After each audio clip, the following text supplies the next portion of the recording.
Hello! So, ako mahilig akong magbiyahe pero this is the first time na magko-cruise ako from Canada papuntang New York, Florida, and Bahamas. So, nakita nyo ang daming tao. Ngayon, ito naman ngayon is nakapag-board na kami. Nandun na kami sa loob ng ship. Dahil hindi pa tapos yung aming cabin, hindi pa siya prepared, we were taken to the fast food area at nakita nyo naman, ang dami niyang choices ng pagkain. Ang pinili ko is fried pork and salad at saka roast beef. So far, masarap naman siya. So, nabusog na ako at gusto kong ipakita sa inyo kung gaano kalaki ang dining area. At saka, kung gaano kadaming tao. At the background are my family na nagwe-wave sila habang ako naman ay nagsishare ng mga information sa inyo. So guys, ito naman ang loob ng aming cabin at pinapakita ko lang sa inyo na ito ang aming washroom. Actually, you can travel budget friendly. Kasi yung aming cabin is good for 4 people.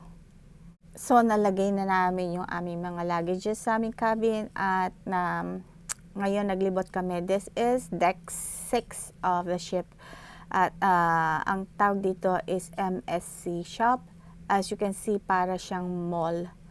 Napakalaki niya. Ito, ipapakita ko sa inyo guys kung gaano siya kaganda at kung gaano siya kalaki. Talagang inside the barko, malilibang pala kayo kasi ang dami-daming activities at saka ang dami-daming i-explore, ang dami-daming pwedeng makita. By the way, hindi ko alam kung lahat ng pasahero pero dahil marami kaming nag-book, we were 40 all in all, binigyan nila kami ng free sweatshirts at yan nga ang suot ng ng aming pamilya para siguro hindi kami magkawalaan.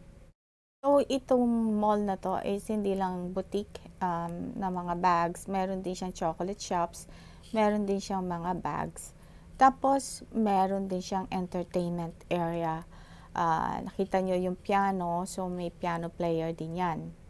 So, dun sa fast food area na tinatawag nilang marketplace, ano yan glass. Covered, surrounded kami ng salamin. So, makikita mo kung ano yung nasa labas. So, we are starting to sail. At ayan ang scenery outside. Makikita nyo, marami ding iba't ibang vessels na nagbibiyahe. At papalayo na kami ng New York.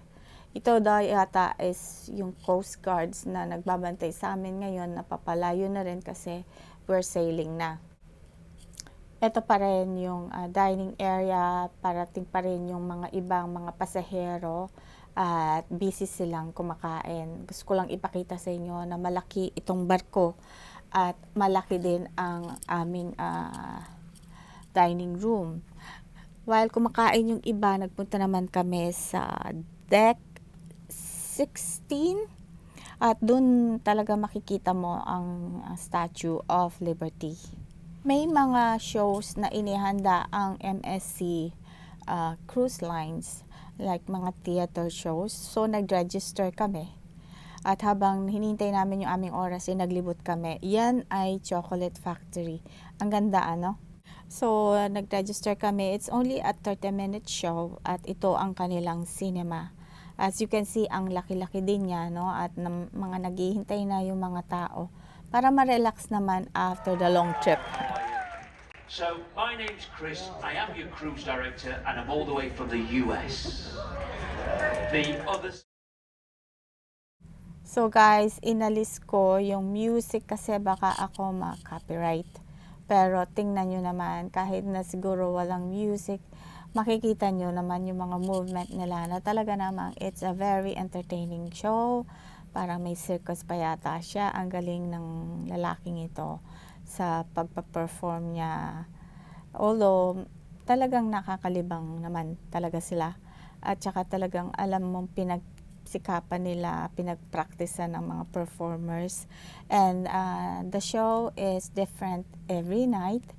Tsaka hindi lang isa eh. You can choose kung anong shows ang gusto mo.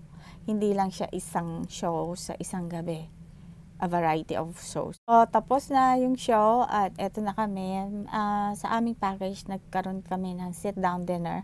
So, umorder ako ng salmon for my main dish. Tapos, ito naman yung aking dessert na I think they call it royal cheesecake or New York cheesecake at ang sarap niya. So, that's it for the day.